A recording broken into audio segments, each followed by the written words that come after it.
Hey, everybody. Welcome to our Sunday night show. This is Deb, and I'm here with Sean Michael.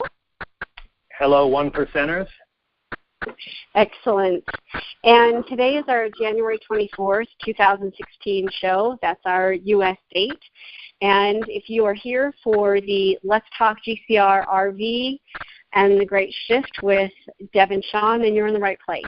And we are grateful that you're here, and we acknowledge that we are all in this together and that we have the intention of the highest good for all of this to unfold here as we engage with all this information and inspiration. Now we have a new person to introduce, and this is somebody who has been a very dear friend for the last couple of years, as well as done spiritual work with me.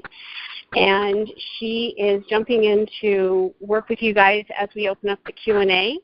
And I'd like to introduce you to her. This is Helen. Hi, everybody, and thank you for having me. And I know we're in for another brilliant show, Deb and Scott, as always, and I'm glad to be here. Thank you. Welcome, Helen. It's actually Sean. What did I say? Oh, Scott. I think you said Deb and Scott. I'm complete. It often is Deb and Scott, right? Well, a big shout out to Scott, but really I'm thrilled to be on this show with Deb and Sean. So thanks very much, everyone. And Scott is actually present here. He's on instant message with us as well. So you guys are surrounded by an amazing group of people, team of people who are completely dedicated in every way. Living, breathing, and aligning with this global currency reset. And that's the absolute intention of this show, and for engaging with you guys, and really to create a foundation for connecting the dots for so many of the global things that have been going on the planet, as well as really creating a space and holding a very clear intention for this global currency reset to manifest into this dimension and into our reality. Now, a couple things before we get into the subjects that we're going to touch upon tonight. One is replays of this are available on YouTube. Everything that you would perhaps want to engage with is over at the website wakingupwithdeb.com. We have a community that we have started. We'll be opening up the membership again in about a day or two. And we also have the YouTube channel has these replays as it's basically a video, but it's an audio that's turned into a video. Sean is very knowledgeable and has been involved with this for, as many of us, for many years. And so, Sean, as we engage with this show today, and the title of the show is Making This Our Last Fiat Weekend. So we have a very clear intention that we are focusing on a timeline, that we move into the space, that this is our last weekend of being involved with the Fiat system. So the other thing is, once we set the context of some of the things that we want to share with you guys, we will open up the Q&A, and we will take callers and go from there. And here's the thing about that. Here's our housekeeping, is that if you come on live, that we ask that you only share your first name, that you don't share your last name. And, oops, I think we've got some, yeah, interesting. Okay, and if you want to share, like, the city that you're from, that's fine too. But here's the other thing that we also want you guys to know, is that we don't know who's going to be on the other end of that call. We're asking for you to be conscientious and to be respectful of the time, and perhaps even just maybe because we have found that we have quite a few people in the queue on our calls, and we're going to be keeping this call and the show to 2 hours. So we're going to ask you to just limit your questions to two questions, and just be really conscientious on the other end. So I know, I was actually Sean just texted me. I was actually just about to share that with you guys. We have broken all records, and for the number of callers that are live on this show right now. And Sean, I'm gonna let you share that with our audience right now because I think it's awesome. Yeah, well, numbers aside, this is the highest number I have seen, and it's way above. Last week was high, but it's way above last week at this point. So welcome, everyone, and thanks for your support. And let's get into this, all right? Yes, let's rock and roll. Are you done with the housekeeping? Yeah. I'm done. Thank you. I'm done with the housekeeping, and we're really setting the stage here for you guys to engage energetically with everything we're going to talk about. So, Sean, if you want to kick it off with stuff, what you want to start with, and I'll jump in with the spiritual, more energetics of what we're and what I've gotten the guidance to actually bring forth to you guys today. All right. So it's been an interesting week. I have to admit that I've been quite at a choice point in terms of what to discuss here, and keeping it concise and brief in terms of where we are in the GCR and how that relates to what is our role in this, which is the exchanges becoming the new 1%ers, and then creating, co-creating, all of us, the new world, free from all of the, well, is this a rated G show? I'll just say free of all the crap that we've all been dealing with in the financial and governmental systems on the planet for the better part of, 100 years, and then going back even farther than that. All right, so in a nutshell, I'll cover the macro, Deb, first, and then maybe a little micro, which is how that relates to all of us, the new 1%ers, in terms of the exchanges and that type of thing. And before we even go on, Sean, do you want to explain why you're saying 1%ers, so that for the new people that may not have heard the last show, that they understand what that means?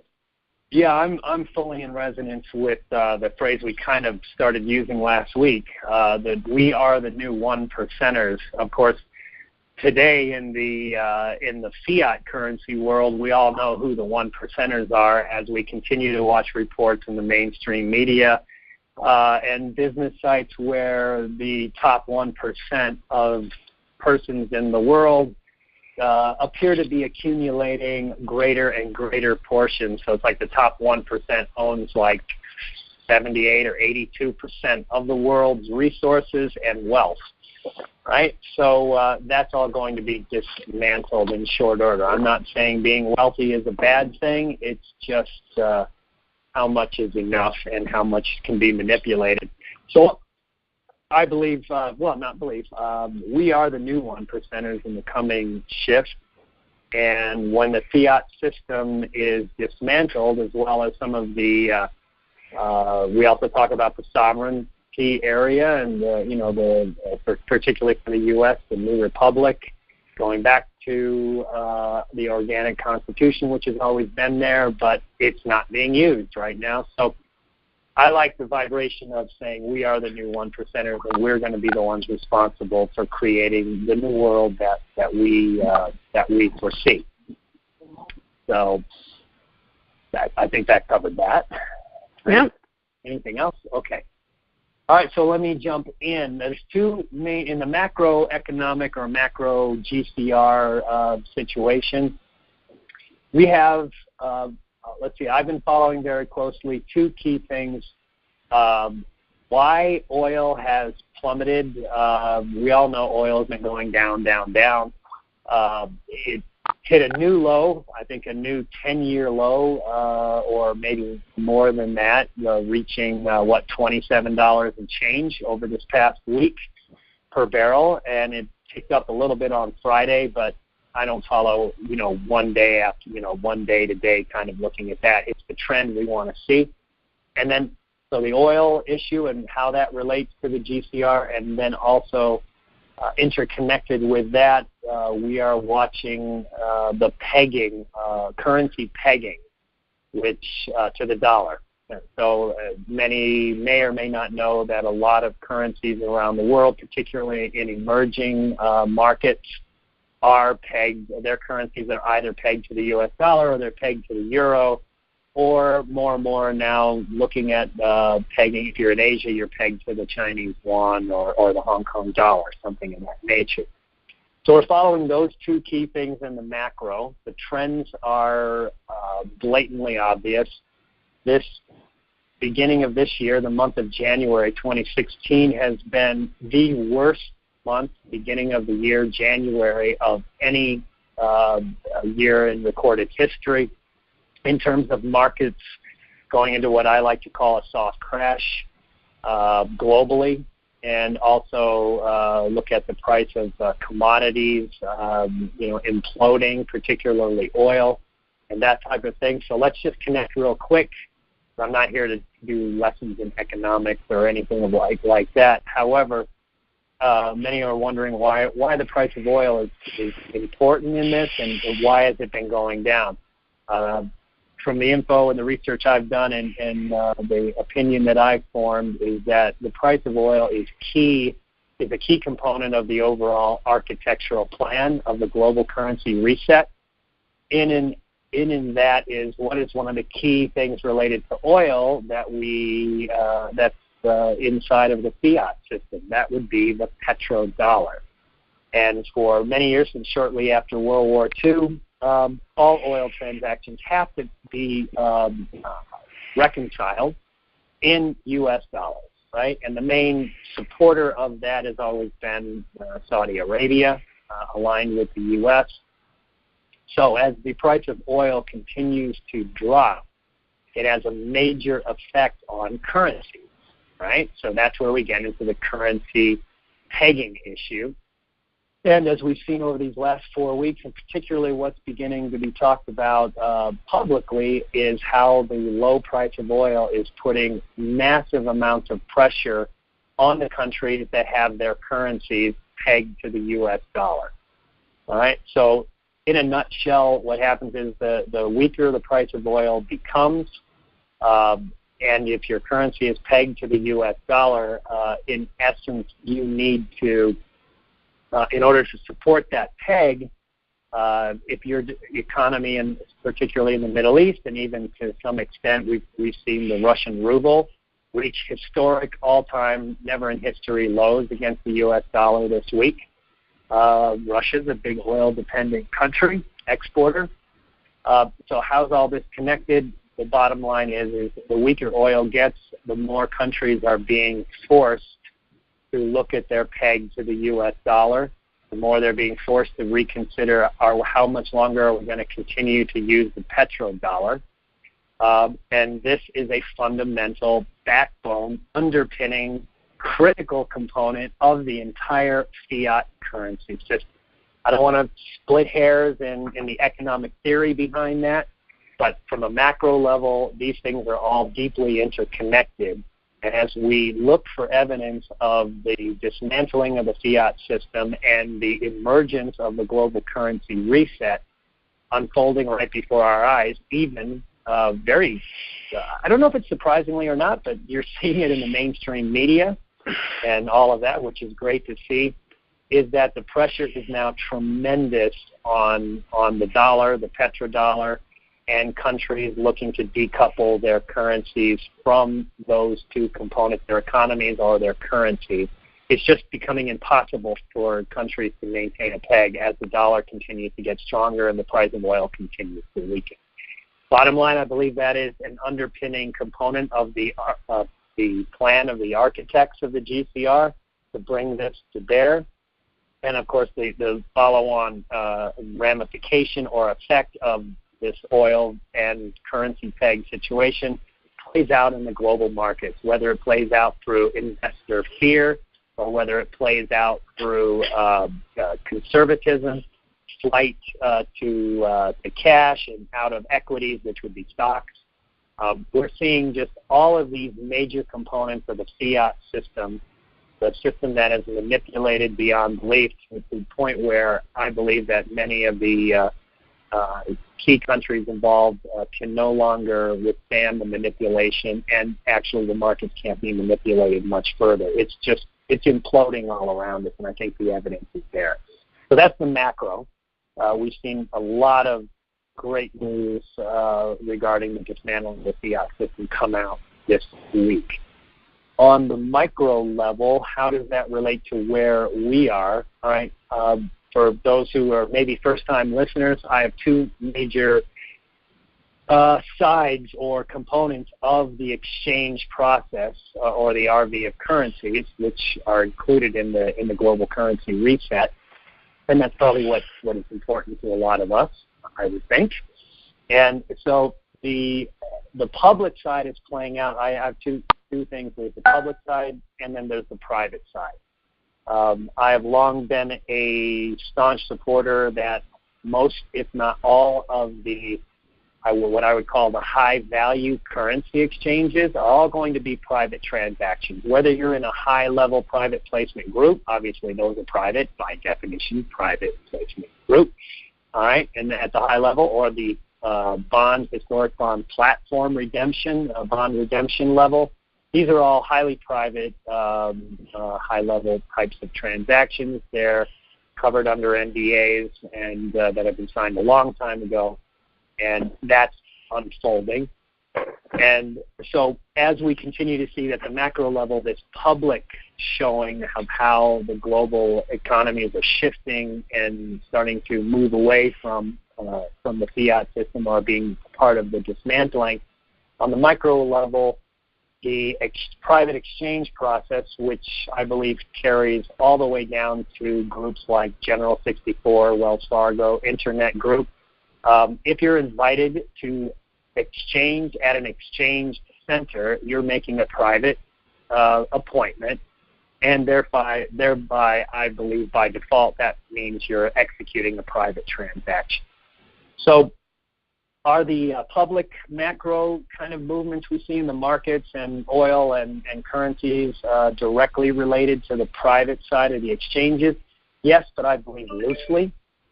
And the private side is continuing to execute. Has there been any direct news over the past week of these private exchanges moving on? No. What we've heard is that banks are increasingly preparing. We've heard out there this week that there have been internal memos circulated through most of the major top 5 banks. However, I just want to remind everyone listening, the banks do not know any more than we do. As a matter of fact, I believe we know more than the banks do. So, just because banks are circulating memos and saying, we're getting ready, they're waiting for the word just like we are. When they get the word, we'll get the word immediately or very shortly after that. So the private side, which goes all the way down to the G64 level and whatnot, is executing.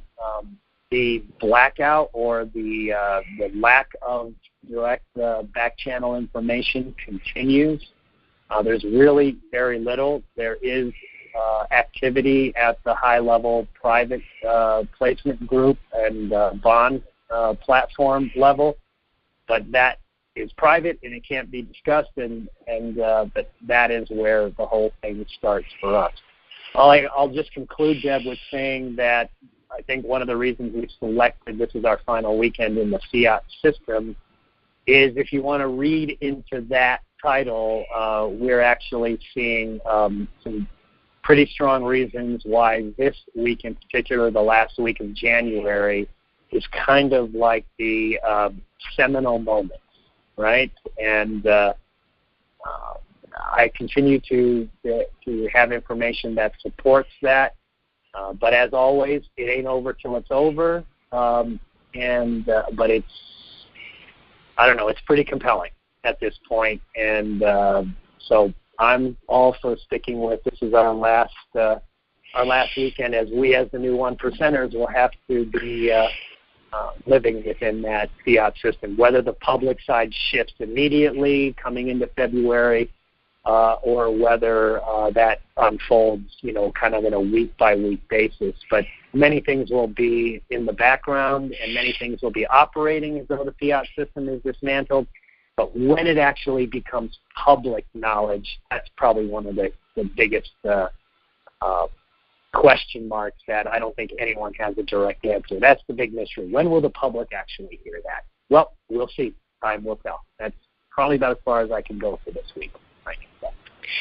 Okay, so a couple of things that I just want to go back to that you have just talked about that I think is important for people to actually engage with. And it's because one of the things is you guys have heard me say we really all need to be smart bunnies, going down the rabbit holes to understand everything that's been going on, so that as we move past this GCR, as it comes into fruition, we are going to be focusing on creating a new reality, a new earth, because so much of what we've been existing in is not for the betterment of humanity. It's not for our highest good. There's been so much deception, duality, reality, the whole matrix, etc. So what you just talked about, which I think is a really good point to actually reiterate to people. I know when I first got involved in this, 6 years ago now, 5 years ago, 6 years ago, sorry. Anyway, I have learned so much about the global economics, things that I never, ever, ever thought that I'd even have an interest of participating in and researching and whatnot. What, Sean, you just talked about in regards to the whole pegging with the U.S. dollar, if in case you're somebody that gets glossy-eyed or deer in headlights when you start talking about this kind of information, what I think is really important for you to at least understand in what Sean is talking about. Sean, if you could just talk just a little bit further in regards to how the U.S. dollar has been used as a manipulative tool across the planet, and why why this whole breaking down of the U.S. dollar and the capacity that it's currently being used in is so vital for this to occur. Do you mind just reiterating that? Yeah, sure. I mean, going back to the Bretton Woods Agreement shortly after World War II, it was agreed by all the Allied nations, the victors of World War II, that the U.S. dollar would be the de facto world reserve currency. All right? So that's a big thing. And that gives, and that mainly happened because the U.S. was the only nation not totally devastated, materially and economically by World War II. But that gave now remember, the dollar was already well on its way to becoming 100% Fiat, which means it's backed by nothing, right? It still had some gold-related types of things, and which didn't completely end until Nixon took us out of that in 1971, or he was ordered to take us out of that, let's put it that way. And so that gave us a pretty large amount of power. The second component of that is the petrodollar, which is directly related to all global oil and energy transactions being done in dollars. Now, we've all seen countries more and more starting to, let's say if China is going to buy oil from Russia, they're agreeing to do that in their local currencies, right? That was the harbinger ringing of the bell that the Fiat, or that the U.S. dollar as a the petrodollar, I should say, was starting to be in trouble. So the dollar, if anyone understands what the dollar being the largest world reserve currency, of course there's 4 other currencies now in the basket of official world reserve currencies, and the Chinese yuan or renminbi will come into play later this year. But still, if you look at every country, by far the U.S. dollar is their largest currency they hold in what they call FX, or foreign exchange reserves. What this allows the U.S. to do in terms of manipulating global markets and currency values is the U.S. can literally sell its debt to all the other countries, because those countries are forced to have the dollar as their largest reserve currency. So how do they acquire those dollars as their reserve currency? They buy debt notes or treasury notes from the U.S. Treasury, and basically that means that the other countries, the U.S. is able to export its debt. And as we all know, debt is the ultimate evil of the fiat system. It creates the slavery, creates the slave environment to everyone. So as the dollar oil goes down, the pegs of other currencies to the U.S. dollar come under relentless pressure. in the last, I think, 3 to 6, I think it's maybe 6 months, over $17 trillion has evaporated in foreign currency holdings of major countries of the G8 because of the pressure being put on their pegs and their holding of U.S. dollars, right? Their currency gets less and less and the dollar gets stronger, and they've got to sell a lot of their currency to uphold that peg. So as this peg starts to unravel, you're going to see an accelerated flight away from holding dollars or being pegged to the U.S. dollar, which will allow them to increase their reserves of other currencies which are not the U.S. dollar. So kind of a complicated picture, Deb, but the bottom line is the pressure is enormous, and we're actually watching how these countries are considering now in the public mainstream news having to dissolve their pegs to the dollar and dissolving their relationship with the petrodollar in terms of oil transactions and things like that.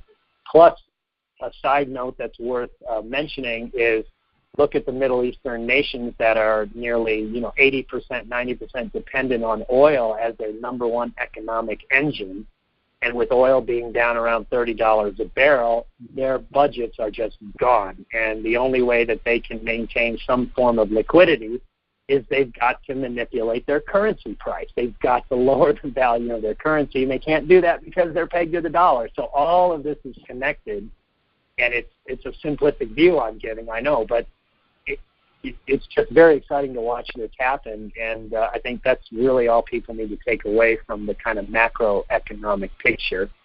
And the private side, we're all preparing for these exchanges, which will be completed, I believe, before these major public announcements are brought to bear regarding the gold-backed currencies and all of the other good things that come with that. Awesome. Okay, so as you guys can see, Sean has an amazing background information, well-researched, educated in regards to the economic aspect and how this is all playing into the GCR. One of the and so where I come into this and bridge in regards to that is my background has shifted from the entertainment industry to becoming very telepathic, getting very detailed information from the beings of light that are actually working with us with humanity to create a contingency plan and an exit strategy out of this enslavement matrix. And I get evidence in this dimension very on a regular basis. And Sean, would you agree to that? Yes, I would. And I would also say that the contingency plan that you've outlined since I first met you, actually all of the information I just relayed about the macroeconomic picture, that is the contingency plan playing out. They had to force these issues, drop the price of oil, depeg currencies from the dollar, dissolve the petrodollar. I fully believe that is part of the what you call the physical contingency plan, right? Right. Along with the energetic contingency plan, which we all need to support, which is where you come in.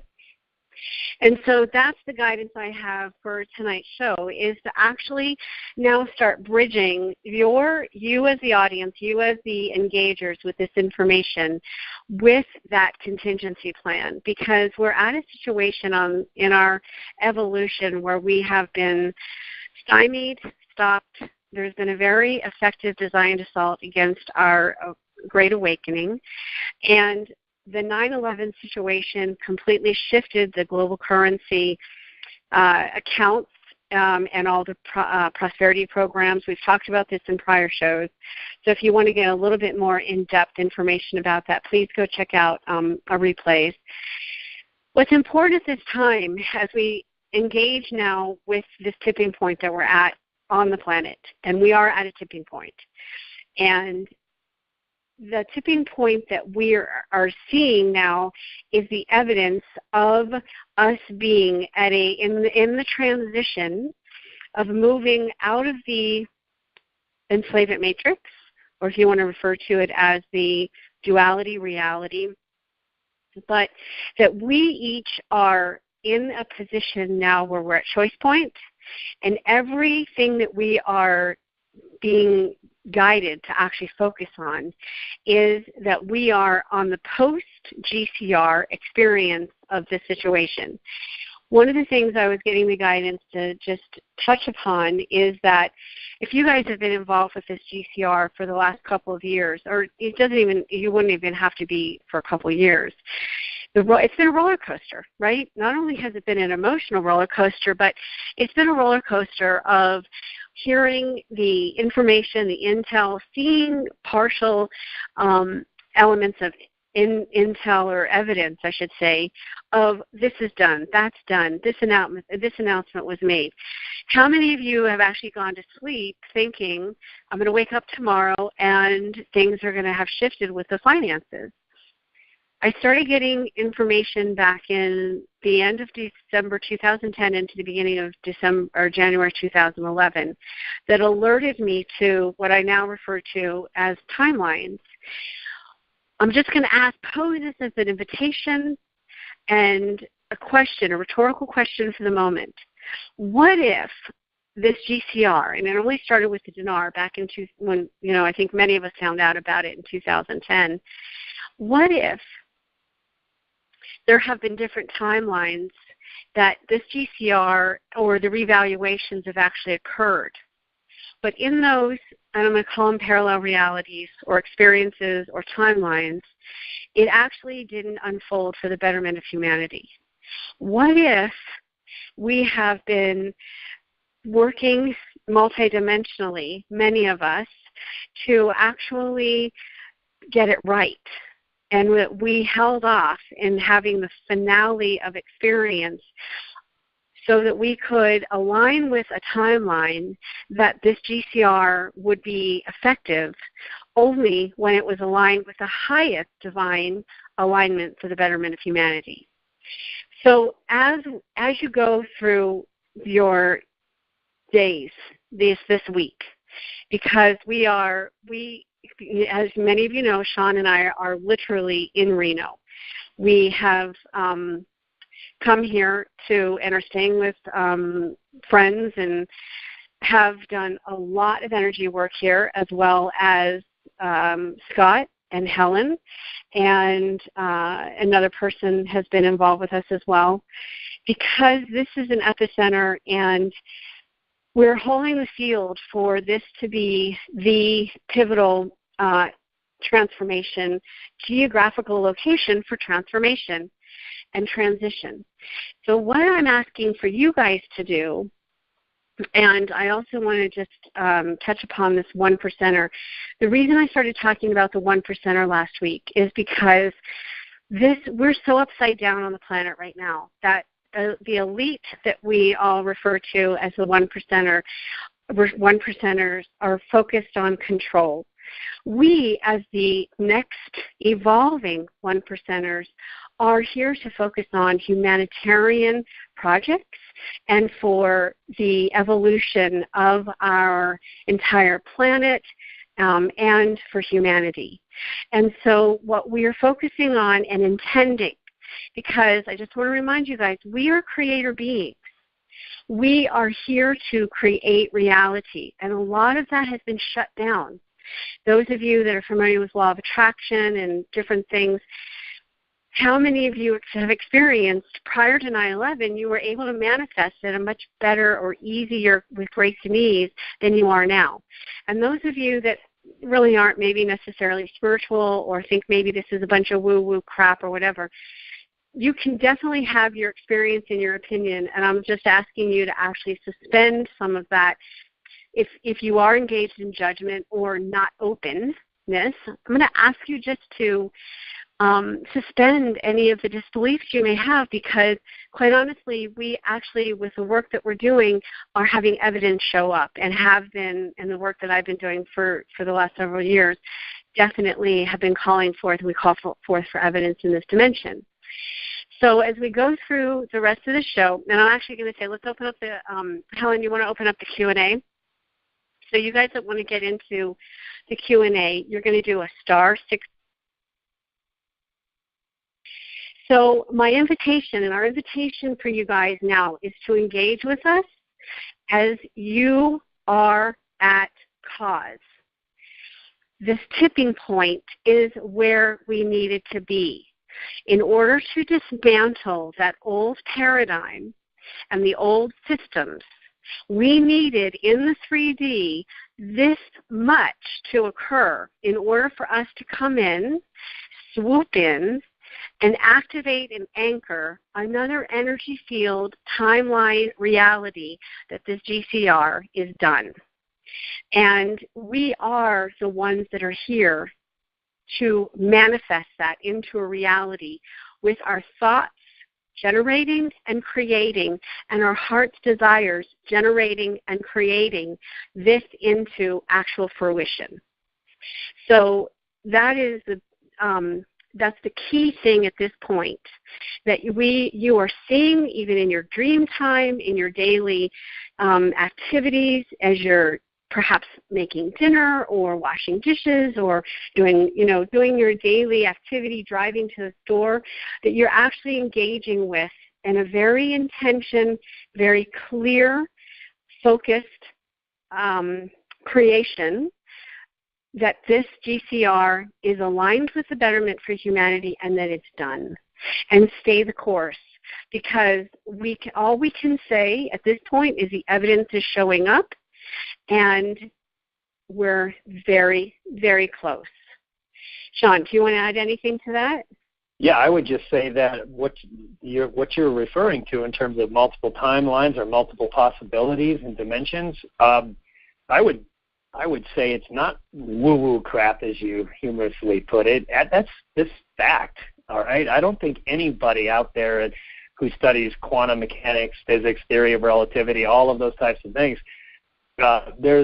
that's proven, right? It's just we can't wrap our head around some components of it, but it's clear that there are multiple possibilities, and I can tell you for a fact that there were multiple GCR plans, right? Plans by the bad guys and by the good guys, right? So both were purporting their version of a global currency reset, because the bottom line, and you can't deny, the Fiat system is imploding.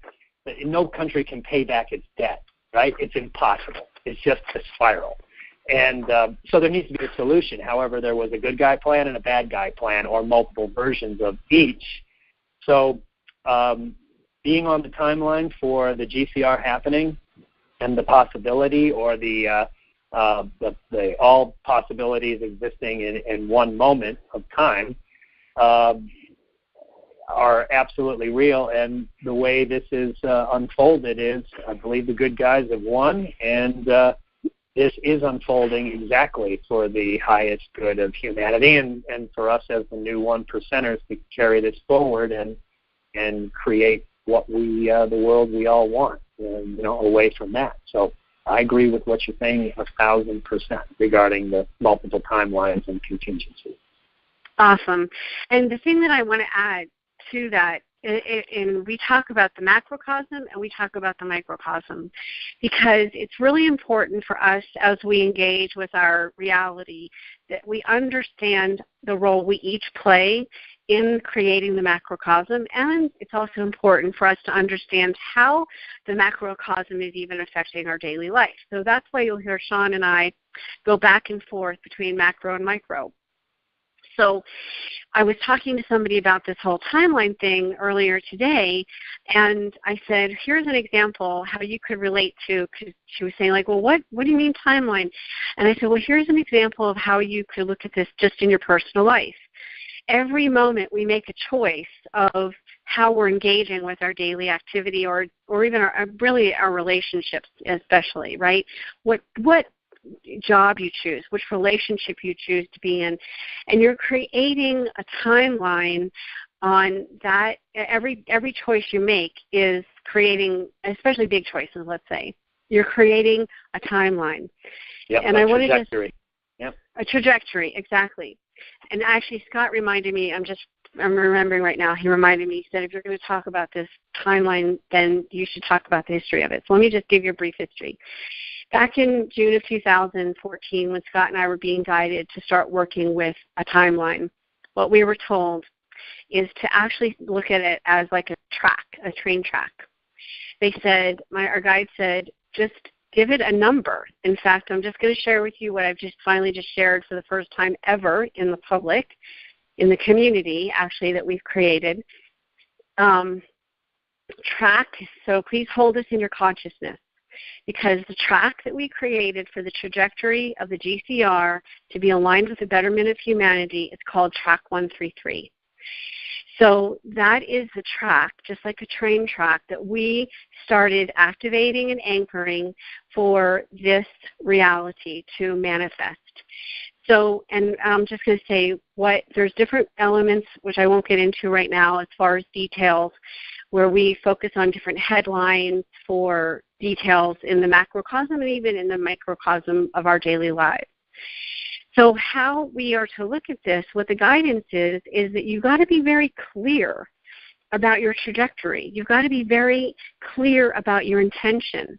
So if we all get on board, pun intended, with Track 133 and align with that creation and see this on the post-GCR, see all of the different things that need to take place here and across the planet, the dismantling of the Fiat system, and being like, as we see the markets plunging, be like, woohoo, rather than, what the frick kind of thing. That you're actually engaging with the creation of this new reality and this track of timeline. Sean, do you want to add anything? Nope. I think you covered it nicely. Thank you. All right, you guys. Helen, let's go to the callers because you guys are our guests. So we love to hear from you. We love you to engage with us, and we appreciate you being present here. Okay, Deb, the first caller we have is area code 516. So as you mentioned, if they could mention their first name and have their question ready to go. Welcome to the call, 516. Okay. So we need to, there we go. Okay. Hello, Aubrey Hunter again in Bronx, New York. I think I asked this before, but I wanted to get a little clearer, Sean. It's just going to come out as a asset-backed currency, I believe you said, not fiat. And does that affect the rate if it comes out asset-backed? Because isn't it supposed to be parity? We try to produce parity 1-to-1 when it comes out as an asset-backed currency with the rest of the currencies or somewhere close to it. Does that affect the rate? Well, obviously, if a fiat currency versus an asset currency, or even fiat currencies versus each other, that's what affects the rates, right? In the fiat system, a currency rate is set. It's amazing. Actually, a lot of people don't know what actually creates the value of a currency.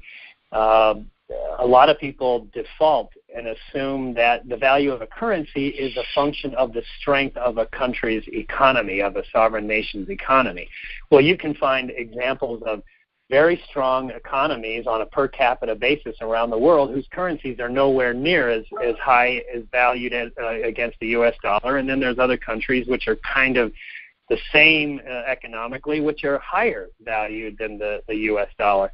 So, but to answer your question specifically, the parity issue, I don't know where that came from. That's kind of like in my opinion, a rumor that's been going around Dinarland for a while, but I never understood the concept of when we go to an asset-backed currency, one country currency is going to be in parity, or for those of you that don't know what that means, it means 1-to-1 with other nations. I don't believe that's true. I believe in an asset-backed non-fiat currency. Some countries are going to have assets more than other countries, and that by default their currency will be, let's say, more robust, right?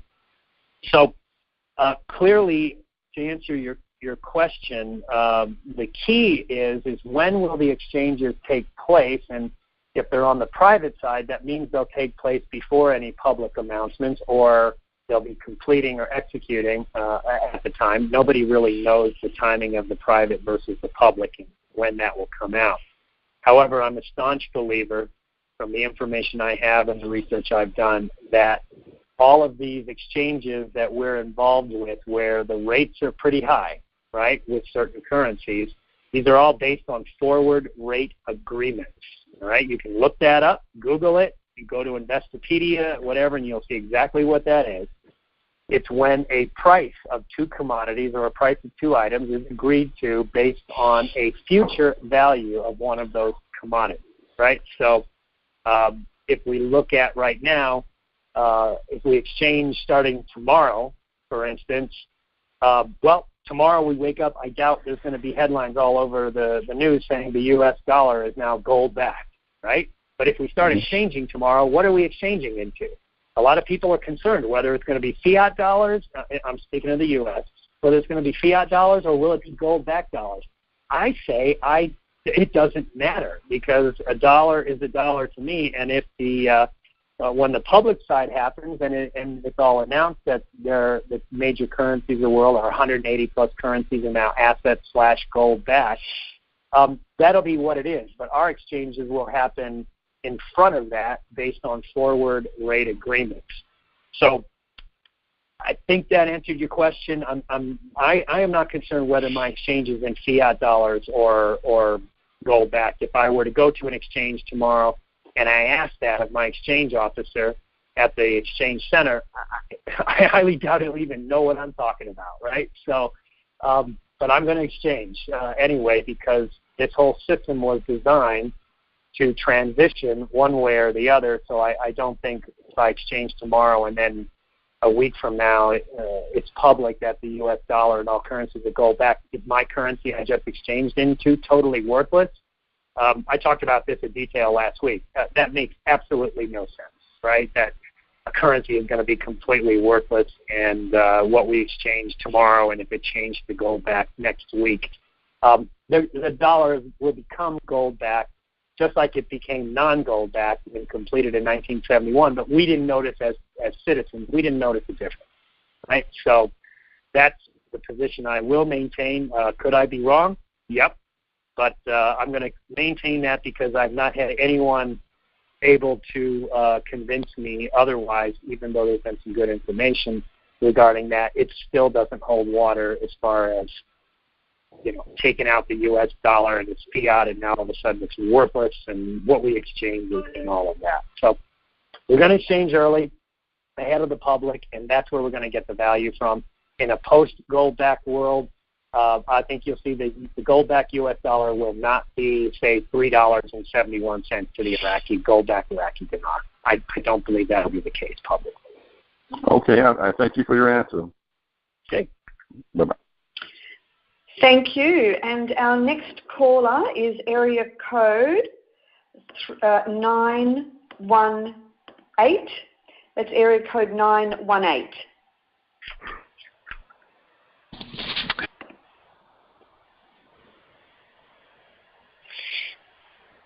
Are you there? Okay. Right, go ahead. Keep going. I was going to go to the next one then, which would be caller 334. Good afternoon, everyone. Hi. This is Hello. This is Pastor C. Mm-hmm. Yes. Let's have a couple questions. Will we see more than one currency revalued or being able to exchange this week? Okay, that was two questions in one. I'll break that into two questions, right? Okay. Yep. Okay. All right. So, will there be more than one currencies exchanged? Is one question. The answer is yes. All right. Okay. In my opinion, again, I need to remind everyone. Nobody knows how this is exactly going to play out. I'm fond of saying expect the unexpected, but all I can do and others can do that are researchers in this thing is state what they've researched and formulate an opinion. So it's important that I keep reminding everyone, my statements are my opinion only. I have information and I have research and those types of things, but, just stay flexible and stay loose. So will there be more than one currencies exchange? I got to say 99.99999% yes, and actually I know this for a fact. I kind of just contradicted my opinion thing, right? So, but but I'm entitled. The other one is this week. Okay. Okay. Well, I'm sorry about that part. That was just a slip of the tongue. No, that's okay. No, actually, I thought that was pretty clever on your, right. on your part. So, but I believe there's a very high probability that, based on what's going on, that we will see some actual transactions happening within the group levels for spendable funds. And I won't go any further than that, but it's pretty much at the higher level. Yep. Okay. But we want to make sure, and I want to reiterate this, that what we're talking about is not probably, depending on where you guys are, and as far as in a group or whatnot, that this is, I think, more behind the scenes than what is going to be publicly known yet. So I want to reiterate that, Sean. Oh yeah, I would agree, and certainly I don't expect any public announcement that there's been an RV, of some 5 or 6 currencies this week. It's just again, we'll just reiterate, there is a hierarchical process to how these exchanges go. And I guess what I forgot to say earlier, guys, is to the best of my knowledge, as of right now, which I say every week, I have no knowledge of any group or individuals that have literally cashed out for, or exchanged for, or redeemed, if they're the bonds, for spendable currency. However, the information is indicating that time is really close to changing. But as of right now, there has been none, to the best of my knowledge. My true second question would be, we've talked about the Chinese yuan as availability when we do exchange. Will we be able to receive that Chinese yuan on the initial appointment, or that would come later to go back in and receive that? From some of the information I have about various exchange, let's say, procedures or whatever, is the first level of exchange is just that. You're going to exchange. In whatever country you're in, you'll exchange into your local currency. I would find it surprising if during an exchange appointment, they're going to offer you the ability to exchange into any currency you want, like the Chinese renminbi. I think they're going to deal only in local currencies, and if you want to, later you will be able to open up a multi-currency account, and you can convert whatever you want at that point, right? So. Okay. Well, I truly thank you all tonight for your great information. All right. Thank you. Thank you. Thanks for the call. Hey, Helen, before we go on to the next call, I would just like to add something in at this moment. And this is a creation thought process to send out there for you guys to engage with should you choose. That what we're talking about in regards to the exchanges, for you to actually be focusing on the people that are in the private groups that have been either have are waiting for their notification and their instructions. So for you, even if it doesn't affect you in this day, in this moment, in this week, once those higher level, and what Sean talks about with the hierarchy, are actually opened, then the floodgate opens for everything. So what I'm asking you to do is actually shift your intention. If it had been for you to actually be exchanging, and of course it depends on whether you're in a group or if you're not in one of the hierarchy groups or not, but to have an intention that the hierarchy of the floodgate opening for the people that are ready to receive, because then as soon as that does, it opens the floodgates for the rest. I just wanted to interject that. Thank you. Thank you. For that creation-sponsored moment. Deb and Sean, our next caller is caller 479. Caller 479, are you there? That's the area code 479. Oops. Just went back to mute. There we go. There you are, 479.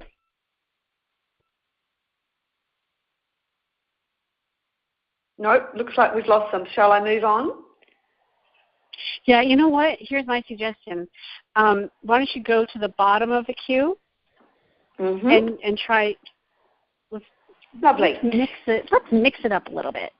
Okay. In that case, pulling our next caller out of that lovely hat, we have caller from area code 913.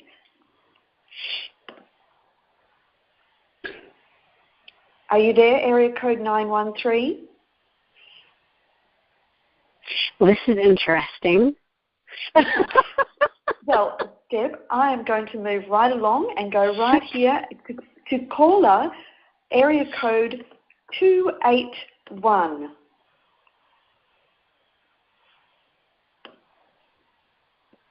Is caller area code 281 there? Yes, that's me. This is Judy from... Hi, welcome, Judy. Hi, I'm from Magnolia, Texas. One thing that you just got through saying was that we should all think about this happening, that the RV comes through and that the first people go ahead. And to me, that's to go ahead and pray for it and to help all those others. Now, I am, that's just a statement I have to say, excuse me. The one thing I wanted to also ask you is that I'm on the call list, per se, through the Dinar group, but that's the only affiliation that I have.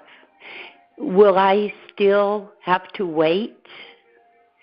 Or when this happens, I'm sure that somebody in the Dinar group will tell us that it has gone through, and then I can go ahead and make an appointment with them?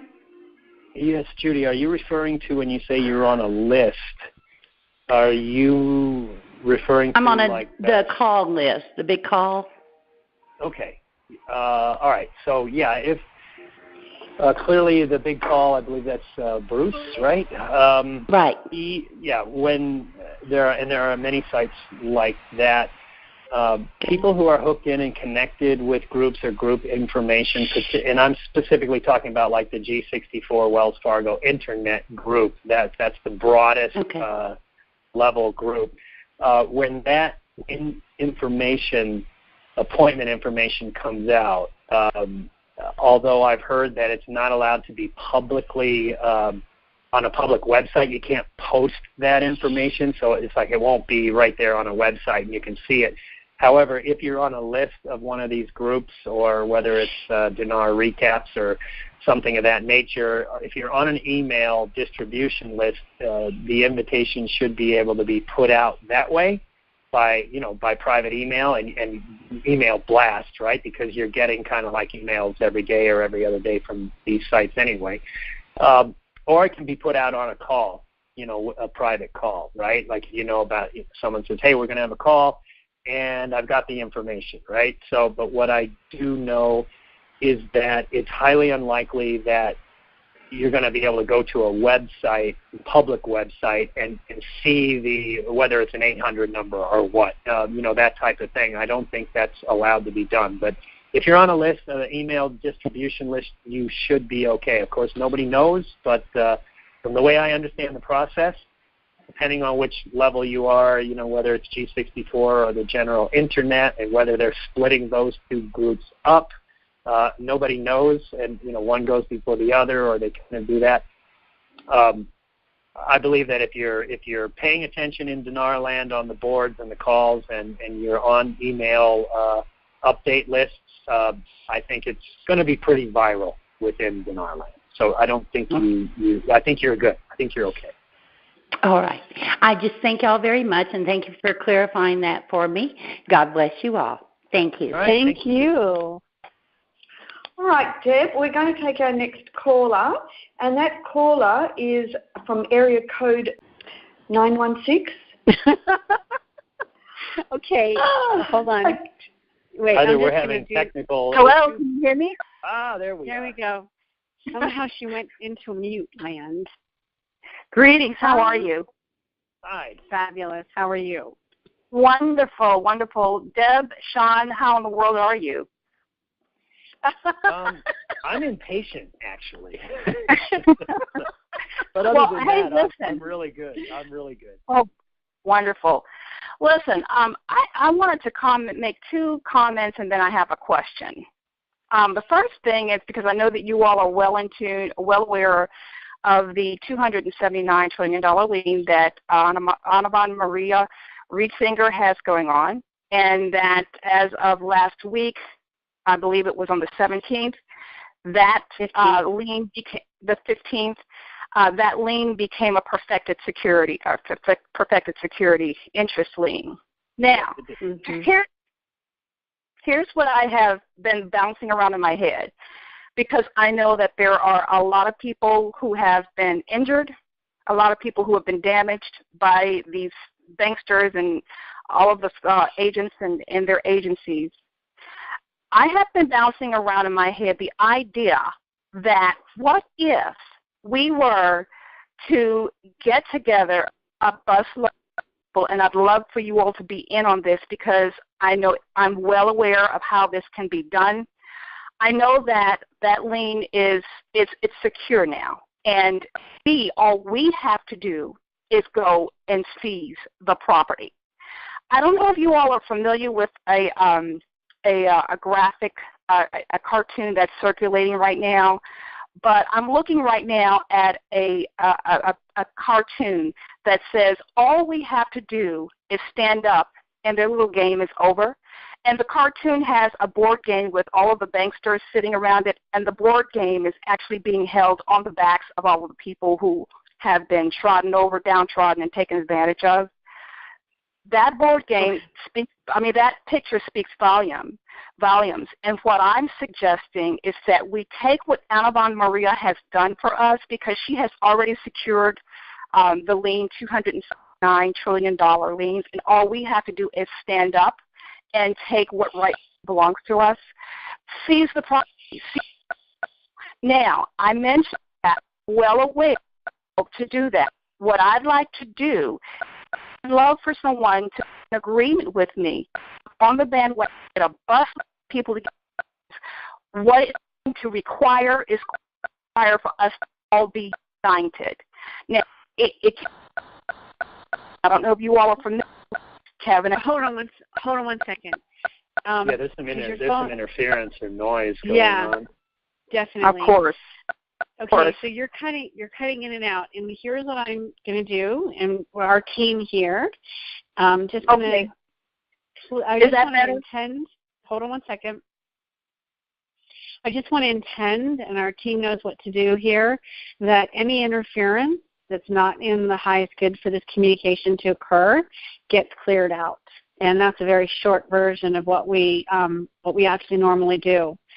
And I just want to, before you even finish, just say I haven't seen the cartoon you're talking about. If you could email me at contact@shifthashappeningtv.com and send it, then I'd like to just take a look at what you're talking about. Sean, have you seen it? No, I haven't actually. Okay. I'll send it to you. Okay. So at least start there. Go ahead. Okay, and I'm sorry, I just realized that it was my phone. I have one of those phones where if you put the phone up to your face, you press buttons, and you may not be aware of it, so that's my fault. I looked at my phone, and I'm so sorry. I'm so sorry, but I was pressing threes. I saw a long list of threes in my phone, so my apologies for that. That's all right. If you need me to, I'm more than happy to repeat. No. No, I think we got the bulk of it. We definitely. just wanted to make sure we could clear it up before you went any further. So, but I want to say, I want to ask you a question. Did you just say you were pushing the number 3? 3 with my cheekbones, and I was not aware. That's actually pretty funny, and the people, our team here will know why that's pretty funny, and and so go on with your thing. You know what I was going to ask? My next question was, in relation to this, this comment that I'm saying is, do you know how Kevin Annette was able to rally people together to go and seize property that belonged to the Catholic Church. I don't know if you all are familiar with that, but a couple of years in Canada. ago. Yeah, Kevin and Ann up in Canada. Exactly. Yep. And how about they made a citizen's arrest where they all came together and they all had badges to identify themselves, and they actually went together, in a group, went together on, I think it was a Sunday, but in the middle of their Sunday Mass, and they went in and they seized the property. Now, what I'm suggesting, because it actually did work, and I mean, it worked like a dream. Of course, the people in the middle of service, they were appalled, they were shocked, they were taken aback. They called the police. Sure. The people were like, well, sure, go right ahead. Here's our proof and evidence of our right to seize your property. So they had an international arrest warrant to be able to do that. Now, I'm saying that if they were able to do that, then can you imagine what we would do given the season, the time that we're all in right now, when that system is crumbling down right before our eyes? Yep. So if we were to come together, pull people together and get a busload of people, because how many of us have endured some type of brutal treatment from those agents? I can tell you, I know a lot of people, and some of them still are right now sitting in jail. Good people, okay? Definitely. And I have had my share. So what I'd like to do, and I'm a big thinker, so you all just pardon me for just a minute. Dev and Sean, what I'd like to do is propose that maybe we can get with some of the other groups like Rhonda Global and probably all put our heads together, because you all are spearheaders. You all are leading the group, leading the pack right now. And really, I'll tell you what. Okay, here's what I'm going to suggest. Please email me, and let's go from there. And I hear you. I'm not saying that to actually disempower you. I'm saying that to just ask you to email me, and then let's see what we can do. Right. Yeah, okay. these things, I agree with the activism 110%. And if you're referring to we've all been damaged by some of those agencies. If you're also throwing the IRS in there, boy, I've had my share. All right. Absolutely. But it's best to strategize these activities in a less public environment, I would think. Of course, yeah, it would definitely have to be for the moment. And we have to have a plan. Of course, we have to have a strategy. We cannot go in there haphazardly and belligerent. Correct. We have to do it in such a way where we're organized and strategic. And what I'm proposing does not in any way imply that, we be unorganized or just go, wholehearted because we're fast and furious or because we're hurt and we want to get back. Right. That's not all what I'm saying. It's not about that. It's about taking our power back, being empowered, it's about taking and actually our power engaging back with free will. Yes. And seizing what Anna Maria has put in place for us. Right. Because it's there for us. Now, here's the question that I had. Yes, go for your question. Okay, so the question I had was about G64.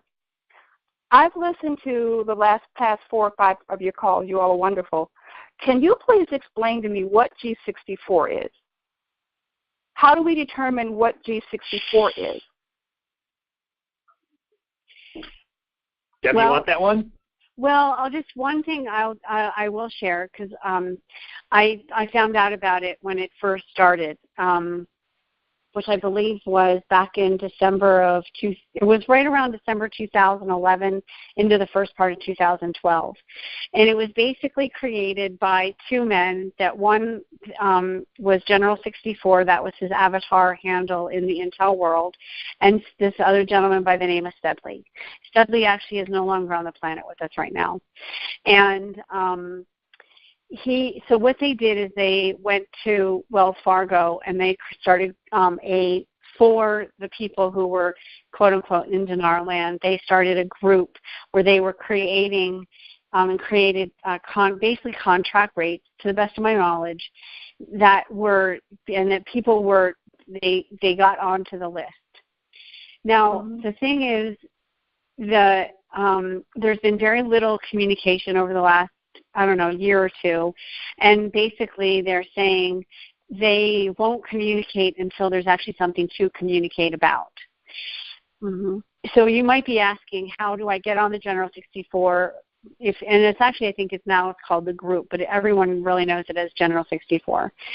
So you might be asking how you get on it, and quite honestly, at this point, I don't even know if they are open to that. No, I'm on a group. I'm the private. I will be going in I'm on the private group, so okay. I'm don't already say anything more. Don't say anything more. Okay. Yep. So be careful with that. So, yes. Mm-hmm. So what is your question in regards to General 64? Did I answer it, or is there more? No. I just wanted to know what the G stood for and what that was in relation to group, because I thought it I came out heard of that G64's avatar name. Yep. I'm sorry? It's short. It's an avatar name. It's short for General 64. That was his avatar name, his handle. Yeah, that was his nickname on the website that he was organizing that from. So it just kind of became called the General 64, and then it was shortened up to just G64. So the G64 represents the public group, because I heard there were 400 different groups, and correct me if that's wrong. I heard that there were 400 different groups, and when I heard G64, I'm like, okay, well, is that the 64th number out of the 400? Because I knew where I was in the group. There are many different. Yeah, there's many different groups, but I can tell you at the higher level, there's high-level groups, mid-level groups, and then there's the general level groups. I believe all of those groups are private, not public, right? So what's happened over the last year or two is many of those groups, even though they still exist, they've been consolidated, right? And particularly what was originally known as the General 64 group, then the G64 group, there was a lot of chatter about, I don't know, a year and a half ago or whatever, that was now broadened out even more to include what was called Australia. Wells Fargo Friends and Family. It included several other countries, people in other countries, Canada, Australia, the UK, that type of thing. And now there's even, many of us on the inside kind of call it the G64 plus group, which represents kind of like this consolidation of all of that. But I don't think I would characterize this large, broad group as being public. If you want to say it's the general public within Dinar land, I would agree with that. But not the general public like, the 99% of the people that don't know anything about the GCR, right? So. Okay, right. Wow. Okay. And I think that was a really good question, because even, Sean, when you were just explaining, saying general a minute ago, you said general, and I thought, I can see where there could be a question. If you didn't know you said general group, if you didn't know the history of that creation of that group, you could think it was a general group, not having the knowledge that it was actually the avatar name of one of the creators of it. Right, right. Got it. Yeah.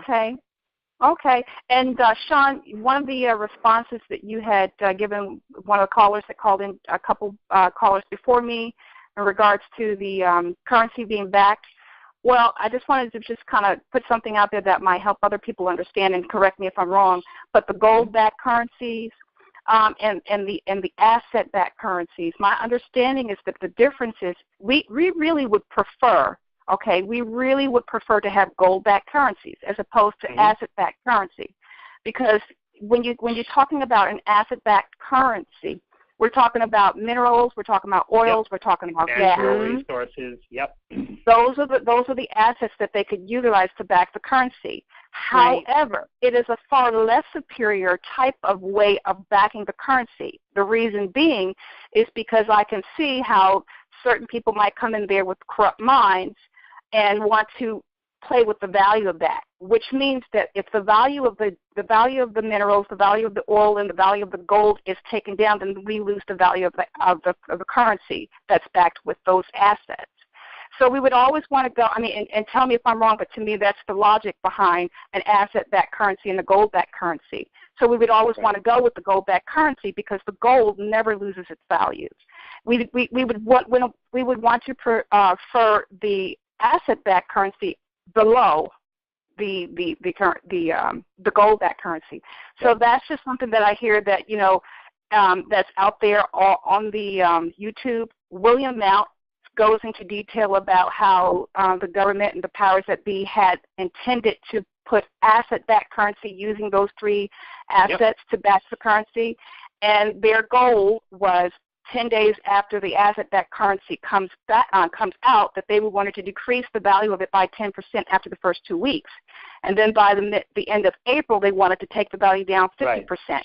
And then by the end of the year... You bring an excellent point. And this is something I get into very big debates with in the back channels in my group of friends and on the inside track. I am not a proponent of asset-backed. I believe all the currencies will be gold-backed. Many people may or may not know there was a relatively secret gold treaty signed by over 180 countries about a year and a half ago, negotiated, but basically signed. The currencies are going to be gold-backed. Think if everyone who's debating about why is the Iraqi dinar going to raise in value, what does most people say? They go, because they have all this oil. All right, well, I can tell you they have a lot of oil and their currency is low. Other countries have a lot of oil. Their currency is pretty low. Some countries have less oil than other countries, and their currency, like Kuwait, is stronger than us, right? So imagine if there were asset-backed currencies, meaning a lot of currencies like Russia. Well, the U.S. is one of the largest oil and shale, resources on the planet, right? A lot of people forget that. We have more oil than almost every other country, and and so does Canada. But imagine if our currencies were asset-backed and they were relying on oil. And look at what the price of oil has become based on supply and demand and all that. What would happen to our currencies if they were really asset-backed like that, right?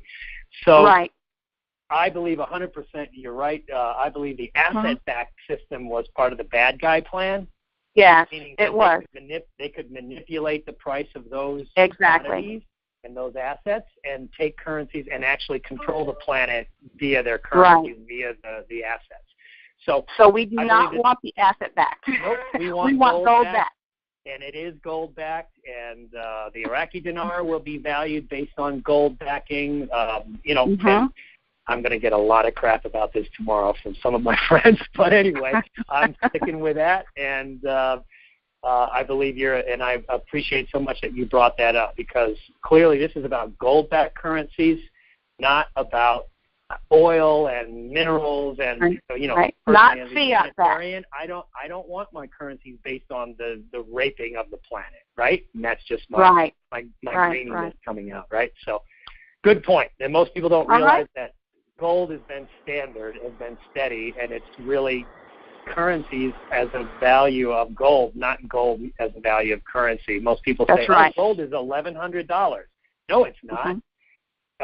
$1,100 buys 1 ounce of gold. It's not that gold is worth $1,100, so it's the exact opposite. So thank you so much for bringing that up. I think you are so welcome. And thank you guys for everything you guys are doing, and I will be sending you an email, Deb. You said customer service. No, nope. Contact us at shifthashappeningtv.com. Okay, contact us. Yeah. And it's on your website as well. And then we'll communicate more about everything you brought up as well. Really fantastic. Okay, great. Thank you so much, Deb and Sean. You guys have a great evening. All right? You too. Talk to you next week. Bye. Okay. Bye. Fantastic. And that's why this is the best call out there. Deb and Sean, with that, it is. Let's just state that as a fact. We all know it is. Okay, we are moving right along to caller 843. Okay. Hello? So 843. Oh, there you are. Yeah, I'm right here. My name is Richard. Cool. I'm from South Carolina. Good. Sorry about that. I think there might be just a tiny bit of a delay when we open up that call line for the person for us to hear you. Okay. Sorry about that. What's your name? Richard. Hello, Richard. I'm from South Carolina. How y'all doing? Good. Good. I'd like to elaborate on a couple of things, Sean and Deb and caller that just got off. The gold-backed currency is correct, what y'all talking about.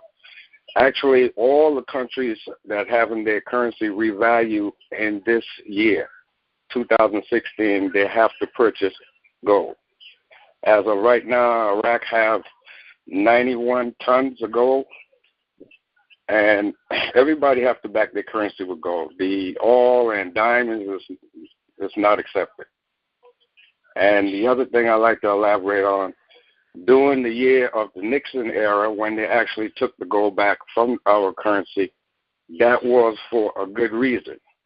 The good reason is they actually was lending or borrowing from other countries, and other countries was cashing in their loans for the gold. So that would have depleted our gold completely. Mm-hmm. So they had to get away from that in order to keep some gold. And over the years during the wartime, World War I and II, the United States, being such a manipulating country, they actually was going to different countries that was having revolutionary war inside of their country and hardening gold, because that's what the government wanted them to do, because it was thinking that the United States would hold the gold would be more safer. Well, they did that, and that was in a contract. But due to the contract, when they asked for their gold back, they denied that they even had the gold. And they did it with Germany, they did it with China, and they did it with other countries. Yep. So we actually in an era right now where things are, as you stated, Sean and Deb, we're seeing this thing happening before our eyes.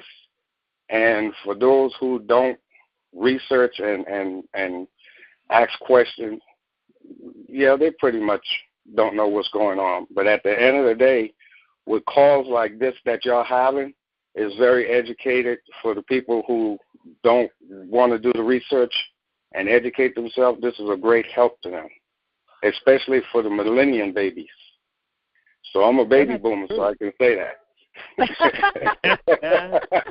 I'm a baby boomer, so I can say that. The millennium babies, they get in that chat room and they talk about things they would do on Twitter and Facebook, and I'm like, I don't understand what they're trying to learn. They're not trying to learn anything. But nevertheless, what's really going to happen right now, just recently I read a letter from the IMF.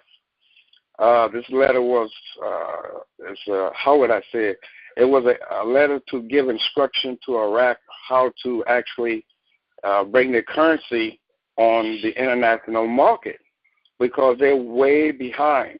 They're giving them the first quarter of this year to act, but they're running out of time because they're doing too many auctions to the dollar, and their currency isn't valued to anything. It's too high to the dollar. So just recently, they told them after the meeting they had in Switzerland, the Davos meeting, they told Iraq that they have to do something immediately. And right now, they are implementing that action to bring their currency down so that they can value it internationally. Now, how soon that's going to take place, I don't know. We all know that the meeting in Switzerland was just recently, so they have to act immediately. So that's a good thing in our favor. So once they get that currency down to a lower value to what the dinar in that Middle East is value at, that would be great for us. I agree. I'll just clarify, when you're saying bring their currency value down, you're talking about the number. Like today, it's like 1,100 and. Yeah, exactly. I'm glad you clarified that. Yeah, down, which means bring it down from 1180 something all the way down to 2, 3, whatever. Because right now, the IMF don't want their currency to float. They had the option to float, but then they didn't act appropriately and fast enough. Now they can't even float. So they have to bring it down to a steady price, like 3 something. And if they don't do it, and in a matter of time, the letter didn't state what time limit they had. It did say in the first quarter, but they don't burn out so many. It's February going to be almost like next week, so to speak. So they don't burn that time up. Now it's time for them to act real rapidly. They do have help from the World Organization, the UN, and the IMF, but yet they're procrastinating because, and the reason why they're procrastinating, this is a new system. They have never dealt with this kind of entity before, and they're afraid to make mistakes. So I want everybody to understand they're not doing this blatantly. They're doing this because it's something they don't understand. And when we don't understand something, we sort of hesitate or procrastinate about it until we get some better understanding. So this is what they're doing, and this is why they're at this level where they're at right now. All right. Okay, so the one thing that I would just like to add in regards to what you've just shared, because you've touched upon quite a few things. And I'm not sure where you are getting all your information, even in regards to Iraq, because I think that there's been a lot of variables for Iraq that have played out in regards to them moving forward, not moving forward, control, that kind of thing, the getting out from underneath the U.S., et cetera. But the one thing that I actually really want to go back just and touch upon is the Nixon situation and the gold back and taking us off the gold standard. And I don't want to debate or anything like that, but I will just say for the record, what I have been told and what I have, even the guidance that I have been given, is that situation was a very dark time that took us in another downward spiral of us as basically being taken into more of the enslavement matrix. So I'm going to be honest with you, what you just shared in regards to the details that you shared, I don't know enough to actually say yay or nay. I can just tell you that what I have been told is that it took us down a whole other trajectory that was not in our highest good. I just wanted to share that. I totally agree with what you just respond to or elaborate on. Now, okay. I can give you some direction to help you understand what we're talking about right now concerning the United States and the gold back. There's a book, or you can go on YouTube and actually put in the Confession of Economical Hitman. It actually states in the video, and you can read it in the book, exactly what the United States have done and why the gold had. Right. Go look at Confessional of Economical Hitman. I actually have it as a PDF in my computer, so I know what you're talking about. Okay. Then we're on the same page. Now, the other thing I like to ask, which I never asked anything yet, but I like to ask this. When you are in Reno, and I read your notes because I get your email there, and you made a statement that, how you said it in the email, you said that, one of the things you said that this would be the last weekend for Fiat, okay? And I guess the intention is, I think some of the things you can't really elaborate on, but I'm going to ask anyway. If you can't, then I understand. By saying this is the last weekend for Fiat, then when we go into exchange, like Sean mentioned, we should ask if this exchange is going to be attached to the TRN, because we don't know yet whether they're going to do the Fiat what's left or not. The other thing that I found out maybe about 4 or 5 days ago, Ray Rand made a statement about go on eBay and they're selling U.S. currency. Well, for those who did win on eBay and saw all the $100 bills, not even, there's still a whole sheet. The thing that they did to have those $100 bills out there for sale is they went to QE.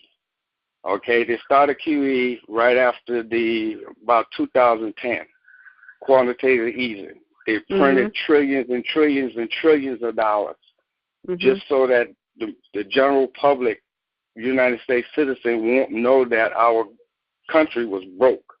So they flood the market with the currency, and these are leftover currency. Now, that right there is a brand new idea for anybody who's in this investment with us to say, if they're selling these $100 bills that I carry around in my pocket from time to time when I have it, who does that make sense to? Well, it makes a lot of sense because they're going to something different. If they weren't going to something different, they won't be selling it. They're not really selling it. They're not really selling it for exchange anyway. They're selling it so they can make some more money to the dollar. Am I right, Sean?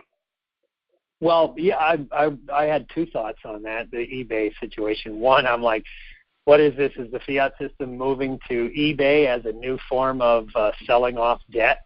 Or is the other side is obviously as a U.S. citizen, you don't want to buy a $100 bill on eBay for a higher price than they're selling it. But, you know, in a lot of countries, they can get a $100 bill at a price cheaper than they can get it. They can exchange their currency for, relatively speaking.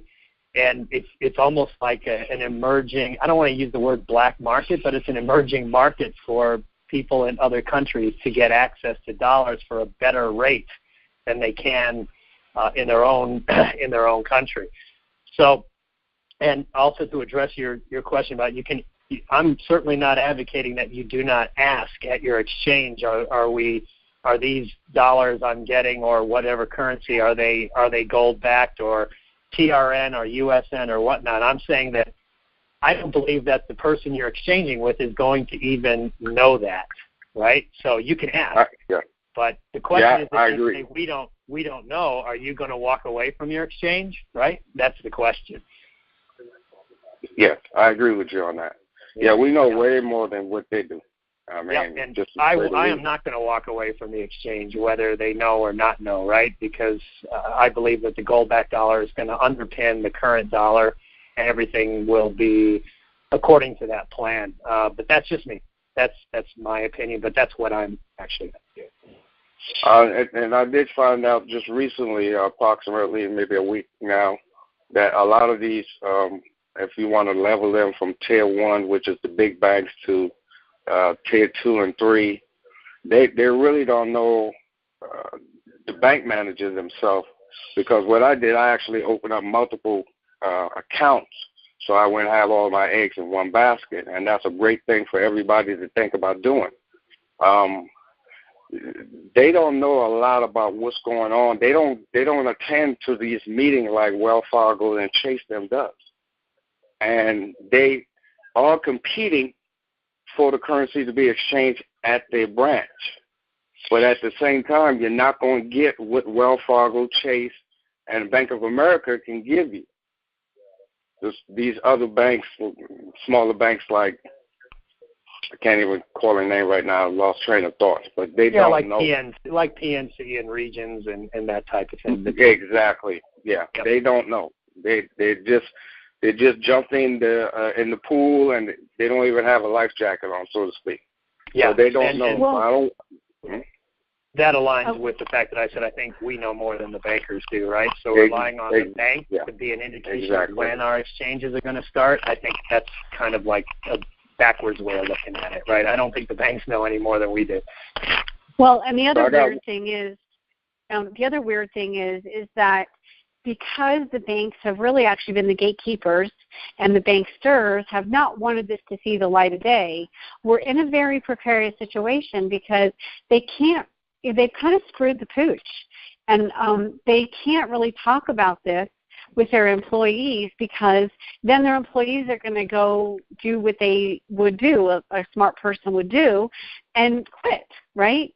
So we're all in this very, very precarious transition time, and this is where it's very important for us to be smart and to educate and to really engage in a moment-to-moment in the experience and to share the information that we're obtaining and be very clear in the intention of what we're creating. I totally agree with that. That makes a lot of sense. It does. All right, I got one more question. Okay, but we make it quick. Yeah, because we got to get to some other calls. We got 20 minutes left, and we got a bunch of people in the queue, and we totally appreciate all your information and insight. Yep. Yeah, it's been great. Thank you very much. I appreciate you. My last question would be this: the short window. Can anybody elaborate on that, Sean? Deb? The what window? That was it. That was in your email, Deb. Yeah. Okay. In the newsletter, because what I was saying was we have evidence showing up in this dimension, in this field, that we have moved into more of a place of this is real. And all I can really say is just keep focusing on the hierarchy, really opening this week. Okay. Thank you very much. We need the high-level groups to start because that triggers everything else. So we're the focused floodgate. Okay. All right. Thank you all very much. Enjoy. Okay. Thank you. Thank you. Bye-bye. Good night. Okay, beautiful. All right, Helen. Deb and Sean. Yes, we are now going to area code 678. That's area code 678. Hello, Sean and Deb. This is Bibi in Atlanta. Hello. Hi. I'm so glad you guys got to me. My question is for you, Deb. You said something earlier in the call that was so profound for me. And what you said was whether or not we don't notice that we have not been able to manifest in the way that we were able to before 9/11. And it's so interesting because I have not been able to, but I never could make the connection. And I couldn't figure out why I have not been able, because I used to be able to manifest just whatever I want when I wanted. So my question is, what is it? So why were we? What stopped us from being able to manifest, and how do we get it back? Okay, so here's the short of the long of this, is that the guides that I work with have now explained through the years what has transpired. The 9/11 situation was a trajectory change of our timeline. It was also a ceremony. So for those of you that are not necessarily into the woo-woo and the spiritual, I'm just going to ask you to actually open up to the possibility. With those two towers being taken down was a ceremony and a ritual, and it actually took down the divine masculine and the divine feminine. Each of those, they projected energy and did things that I can't even get into at this moment that actually dismantled the divine feminine and divine masculine, as well as created inversions. And if you don't know what that means, go look it up. This has been an education since 2010 for me, like you wouldn't believe. What they did was they created an inversion, and it was a downward spiral, and it shut down. Hold on, let me just say, it didn't just shut down. It basically imploded the field, the unified field of creation that we've been working with. And that's why this unified field that I've been working with now for the last several years with Scott and with our team is so vitally important, because we've now activated this and reopened up those creation channels. So many of us that were really creating in and of the light and manifesting, and we knew and we were already engaging consciously with that, our fields of creation basically got dismantled. Does that make sense? Yes, it does. Okay, so they were severed. They no longer had a field. Like if you have a garden, you have the soil. Well, the soil was taken away. So what I've been told is it basically created millions of dangling realities. So what we're doing right now is we've activated a field that will, now you can anchor that field to the grid, the grid of light, the cold grid system. So if you want more information, go to wakingupwithdev.com, and I get into it there, but there's also other videos and things like that. What's important for this GCR is, and why we're so totally focused on getting this over the finish line, is because it brings us back at least to the timeline of the 9/11 situation. Because for those of you that don't know, 9/11, Alan Greenspan was supposed to announce the farmers' stuff, the insurance, all of the lawsuits, etc. But also, it brings us back into the timeline of what JFK was doing with President Sukarno within Indonesia. And so there's a re-engaging of different timelines, and that's why this is so important also for humanity as well. So with this GCR, with post-GCR, we definitely will have our creation abilities back in ways that they have been severed since 9/11. Does that make sense? Wow. It's a really fast explanation. No, I got it totally. Oh, that's fantastic. Yeah. And there's been a very, very potent and effective domino effect of that ceremony, 9/11, that has, with the dismantling of the divine feminine and divine masculine, there's been a domino effect. And it also has affected sacred partnerships, marriages that were meant to come together. I mean, a whole slew of things. So in the future, shows that I and we and this team and whatnot will bring forth, we will bring more information about, and also tools and a whole teaching modules of how to engage with this contingency plan energy. Wow, that is amazing. This is just the beginning. Yeah, I'm so excited. So basically there's nothing that we need to do, just, once the GCR happens, it'll start coming back naturally, and then we can do some certain things that you're going to help us learn to do later, right? Yes. Proactively engage right now with this GCR in post-GCR. That is the first and foremost thought process, intention, clarification, activation, yada, yada. And then the rest will come after that. Okay. If you're interested in what we're up to. Oh, yeah. Yep, definitely. Thank you so much. That was excellent. Thank you. Okay. Okay, Deb. Our next caller is from area code 281. So area code 281. Hi, this is David. I'm in Houston. Hi, David. How are you? Good. My question tonight. Uh-oh. Hello? I'm here. Yep, you disappeared, but you're back. Yeah. As far as when we go to the exchange, after, am I better off parking money, say like in Germany, as in the United States, after the exchange, or do I, during the exchange, I remove maybe some type of amount and just send it over to Germany? All right, so your question is after you exchange where? In the United States? Yes. So you're asking if you exchange in the United States, should you, or you want to send money over to Germany? Yes, I would like to park money over there and not keep it here. Would that be safe? Oh, all right. What I'll say about that... Wait, Sean, I'm sorry to interrupt you. I just want to say one thing. Because we haven't officially said this yet on this call. We're not financial advisors.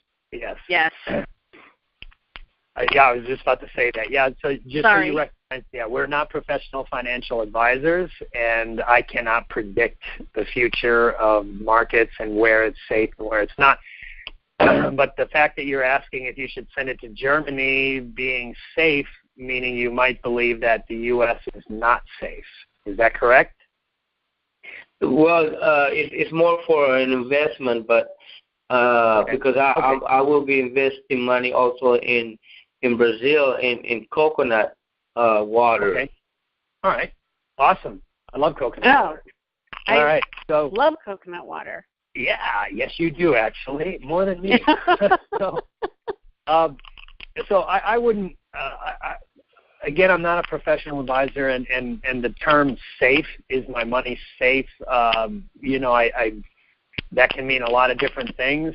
But again, the main purpose of the global currency reset, which is a part of the bigger global financial reset, is to stabilize and is one to dismantle the fiat currency system, which is the root of all of the problems we face today. Right, like spiraling debt, which creates risk, which creates unsafe environments. I would say the environment today, no matter where you are, it's an unsafe environment by definition because of the fiat system. So after the global currency reset, I will be looking around and assessing the financial landscape and determining, certainly I'll be putting, and I'm saying just what I'm going to do, and I'm not rendering professional advice, but I will be depositing or splitting up the proceeds amongst local, smaller wealth management banks that have absolutely no exposure to derivatives, if derivatives still exist once the public side of the financial reset happens. So I would just say I can't see any reason from where I am right now or where we are right now why Germany or any other country would be any less safe than anywhere else. So particularly if you're going to do investments in these various countries, just do the same you would do here in the U.S. Make sure you work with a bank in Germany and Brazil that has a strong track record. Depending on what the financial landscape is after we exchange, or within a week or two after we exchange, you'll be able to determine that and work with a professional and explain to him that you want, when you put your money in Germany or wherever, I want it to be with a secure bank. I don't want any derivatives if they still exist in that nature.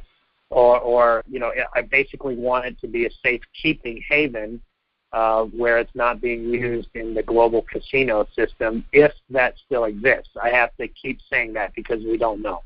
So I would say, be prudent, do your research before you do that, and if you're going to send a substantial amount over there and you've never to Germany and you've never wire transferred money to that country before or in these amounts, ensure that both banks on both sides of the Atlantic have communicated with each other ahead of time, and they know why that money is coming, so you don't run into any kind of Department of Homeland Security freezes or holds while they investigate the integrity of your wire transfer, right? Meaning you're not a drug dealer, you're not anything like that, a criminal and money laundering or anything like that. So and there are ways to do that. All right, so that's the best advice I can give, but I am not a professional financial advisor. Okay. Well, that was my question. Thank you very much, and I enjoyed the conference. All right, thank you. Thank you. Deb and Sean, we have our next caller. That's from area code 678. Area code 678. Hello, this is Dorie from Chicago. Can you hear me? Yes. Hi, Dorie. Hi, Deb. Hi, Sean. Thank you for taking my call. You're welcome. I sound from Chicago. I should have said from Chirac. Chirac. Anyway, I'm glad that we missed the snowstorm. I was seeing some pictures on SP Gladiators of New York. Oh, my God. Snow. There's a lot less snow in Reno than there is on the East Coast right now, that's for sure. Right.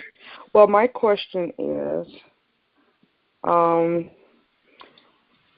first of all, I would just want to say that I've been following Neil Keenan for a long time, and I had read that that it was false about him being an M1 or N1, so that kind of hurted my feelings, and I figured after that I probably need therapeutic, some type of therapy, because everything is just misinformation. I mean, I was so hurt. I really thought he was an N1. So my question. But wait a second. Can I ask you a question just in regards to that? First of all, who actually knows? Right. Who knows? Right?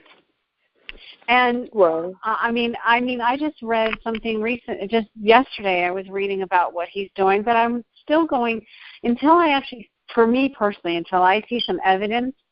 Who knows? It could be one way or the other, right? And also on an energetic, my suggestion or thought or invitation for you is, why would you get your feelings hurt if you actually if you just perhaps just align with, okay, don't be attached one way or another, and just be like, whatever is in highest divine good, that is what I call forth. Is that possible? yes. And then you don't have an emotional attachment to who or what it's supposed to look like. Yep. Yeah, there's no doubt that what Neil Keenan is doing is pretty, what I should say, significant, right? And when that information came out that you're speaking of, whether he's the M1, the new M1 or not, I certainly don't know, right? And what happened was a whole bunch of opinions coming out about whether he was or was not. So when I read that information, and I've been reading and keeping up to date with Neil for years. I wasn't affected emotionally. I just said, well, you know what? Does it matter if he's really M1 or not? What does M1 even mean? That's we're kind of like making an assumption based on an assumption that we even know what M1 is, or this whole elder structure and all of that. Yeah. So what I just took comfort in, Doria, is the fact that Neil Keenan is doing an excellent job, in my opinion, of educating the public, of telling people what's going on, of actually being and doing and taking action against the bad guys.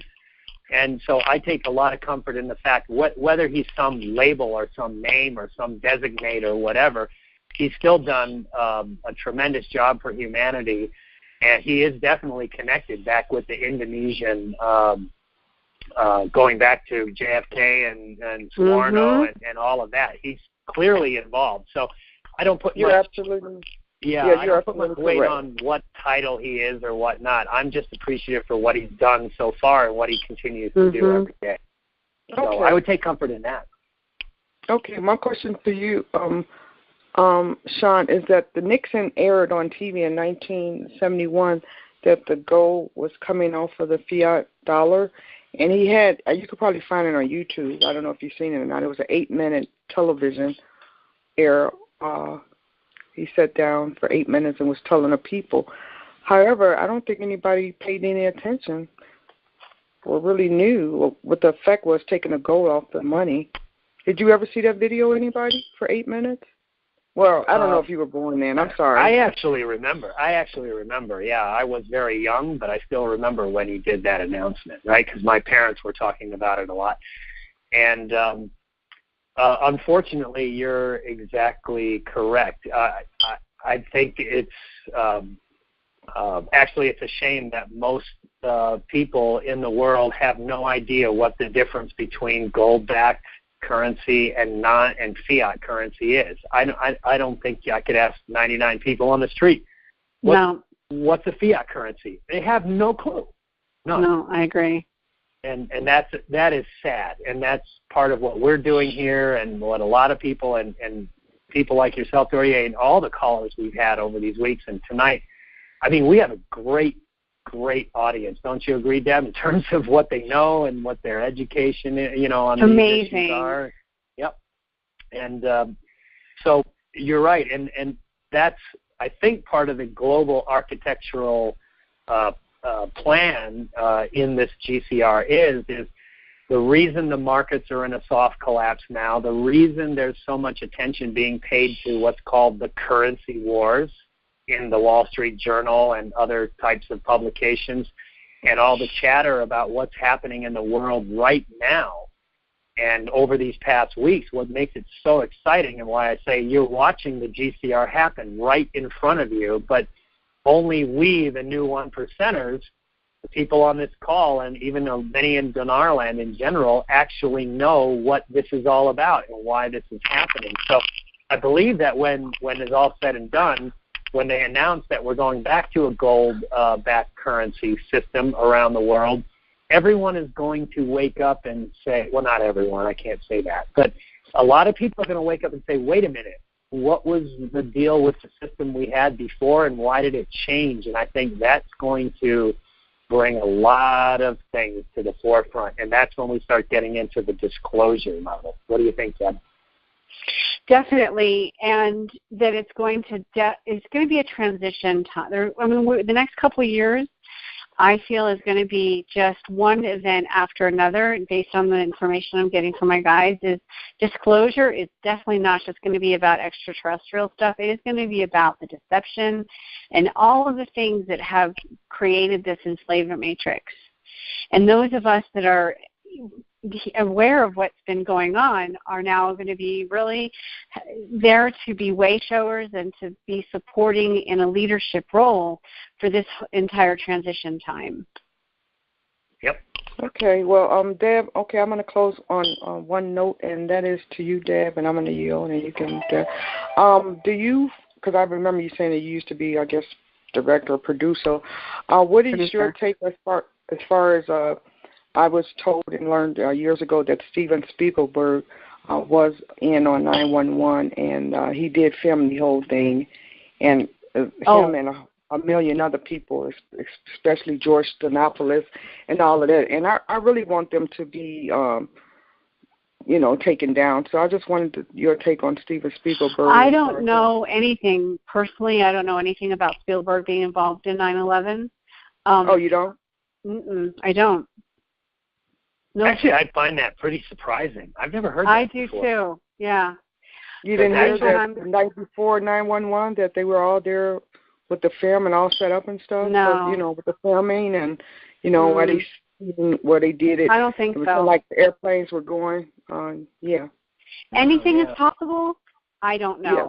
But it doesn't seem like it, yeah. Yeah, if anything, I've seen evidence in just the films that Spielberg either directs, but more likely, mostly today he produces, right? Executive production, that kind. Those movies tend to have. Oh, that's fine. You guys don't know and stuff, but yeah. I was told, and I mean, just my opinion, and everything. But Steven Spielberg was involved in 911 as well as a lot of other people. Well, and here's the other thing. Yeah, calling forth whoever has been involved in crimes against humanity, what we're really calling forth and holding space for is that there's consequence for everyone to further create more of a level playing field. And we know that there's a lot of people that have been involved with that stuff. So, all right, we actually need to close this out because we are at the 2-hour mark. Thank you, Dorier. Thank you. Wow, is it 8 o'clock already? It is. Here in the West? Wow. Yeah, and for you guys that are on the East Coast, God bless you because it's late for you guys. Yeah. So, Sean, we have... Well, you're all snowed in anyway, right? So. Right. So hopefully you're enjoying some great hot chocolate. This is our show number 9, and I just want to also, presence at 9 in numerology has to do with completion.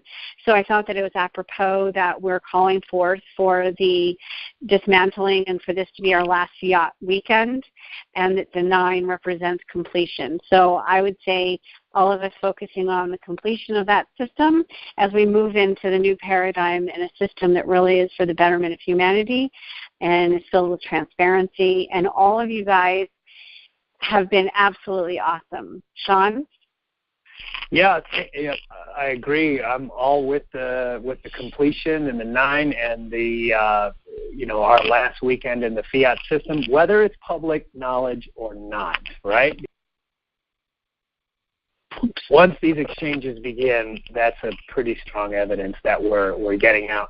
And also, I'm seeing a lot of callers still in the queue. We try to get to all of you.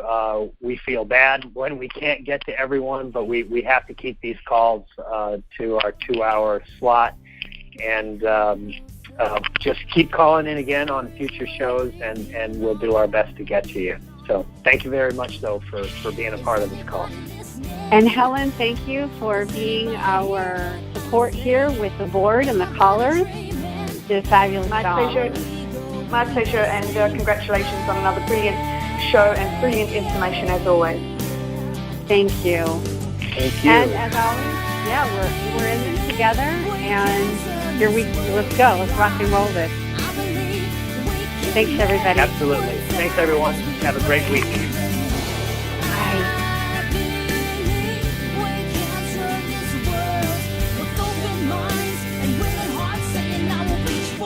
Inside of me.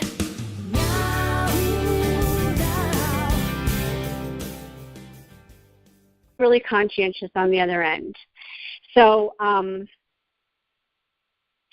we, I know, I was actually Sean just texted me. I was actually just about to share that with you guys. We have broken all records, and for the number of callers that are live on this show right now. And Sean, I'm gonna let you share that with our audience right now because I think it's awesome. Yeah, well, numbers aside, this is the highest number I have seen, and it's way above. Last week was high, but it's way above last week at this point. So welcome, everyone, and thanks for your support. And let's get into this, all right? Yes, let's rock and roll. Are you done with the housekeeping? Yeah. I'm done with, thank you. I'm done with the housekeeping, and we're really setting the stage here for you guys to engage energetically with everything we're going to talk about. So, Sean, if you want to kick it off with stuff, what you want to start with, and I'll jump in with the spiritual, more energetics of what we're and what I've gotten the guidance to actually bring forth to you guys today. All right. So it's been an interesting week.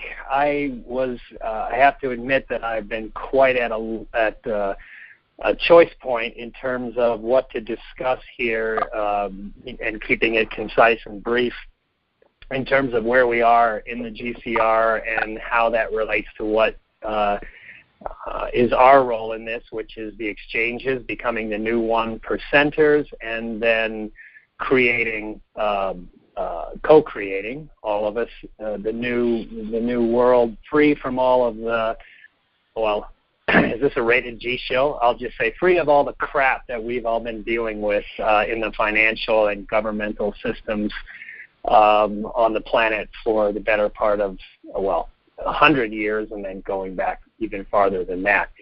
All right, so in a nutshell, I'll cover the macro, Deb, first, and then maybe a little micro, which is how that relates to all of us, the new 1%ers.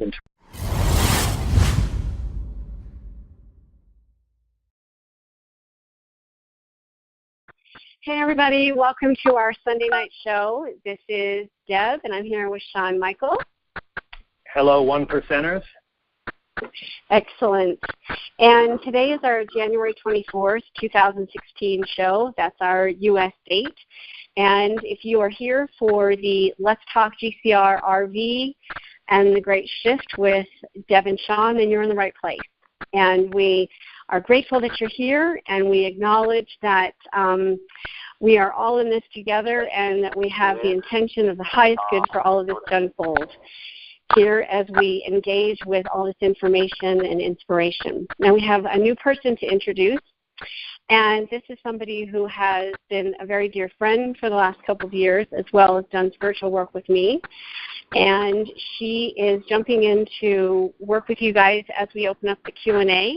And I'd like to introduce you to her. This is Helen. Hi, everybody, and thank you for having me. And I know we're in for another brilliant show, Deb and Scott, as always, and I'm glad to be here. Thank you. Welcome, Helen. It's actually Sean. What did I say? Oh, Scott. I think you said Deb and Scott.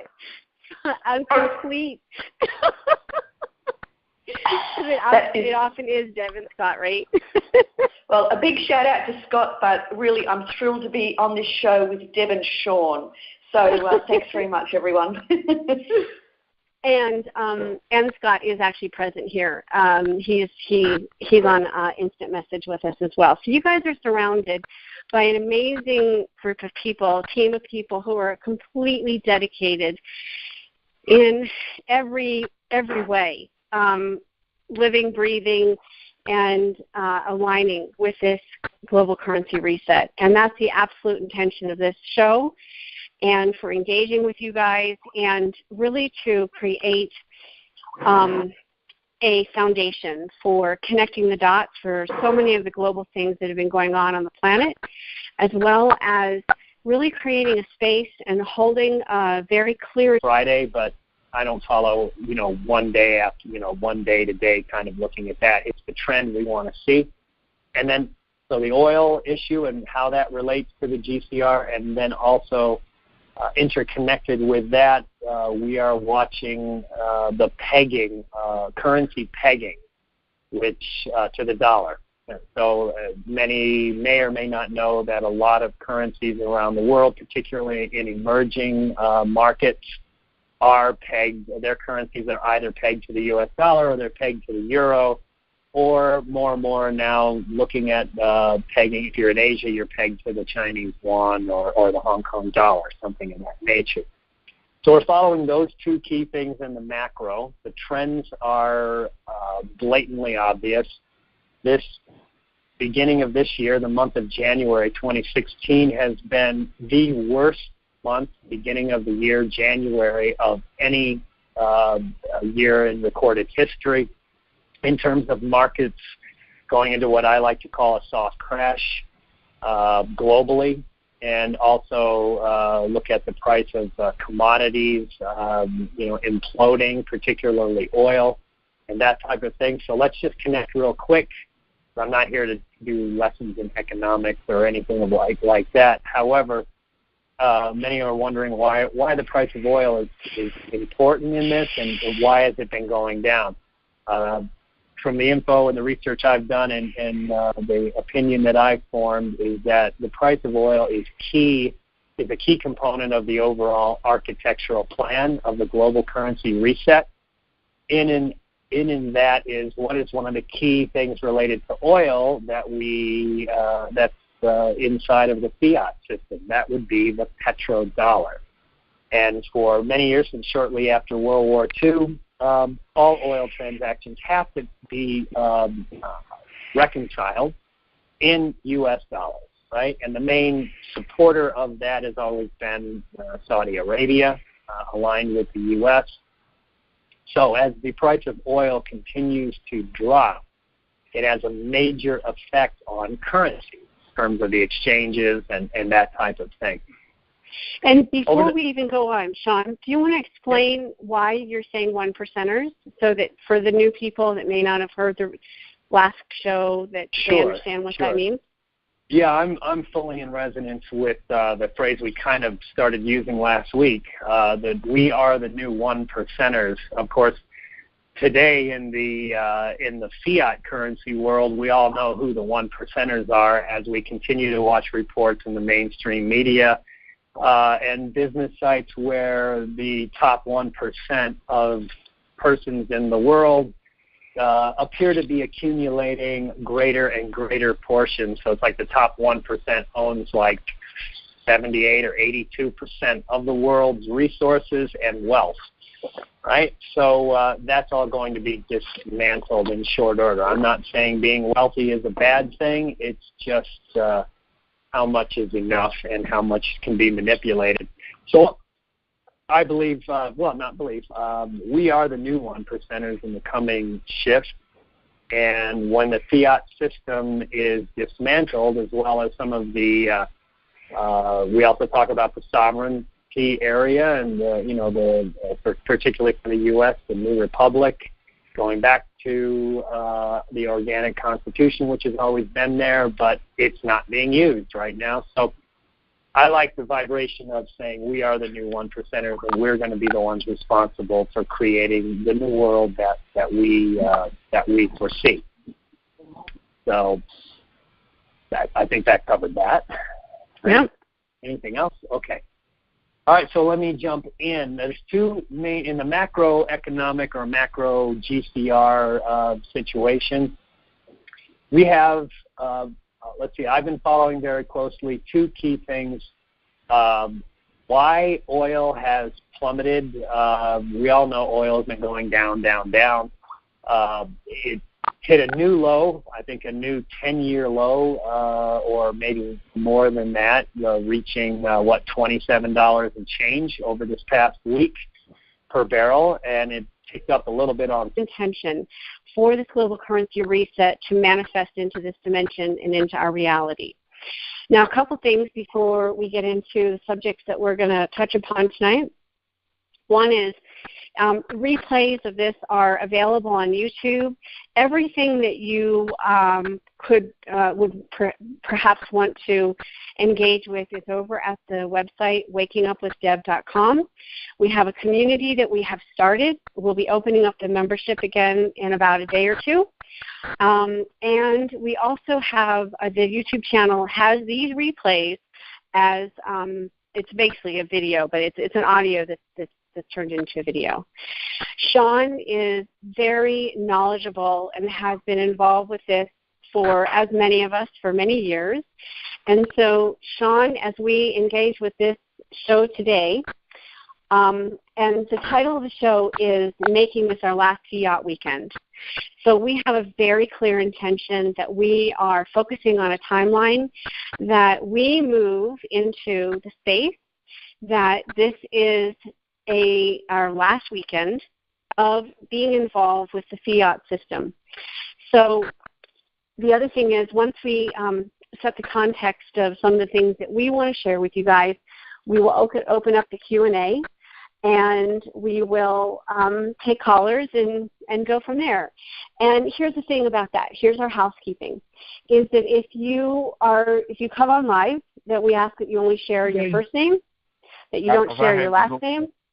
And, oops, I think we've got some, yeah, interesting. Okay. And if you want to share, like, the city that you're from, that's fine too. But here's the other thing that we also want you guys to know, is that we don't know who's going to be on the other end of that call.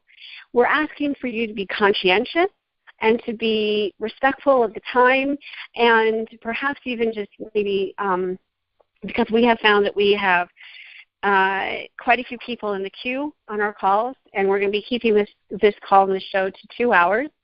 So we're going to ask you to just limit your questions to two questions, and just be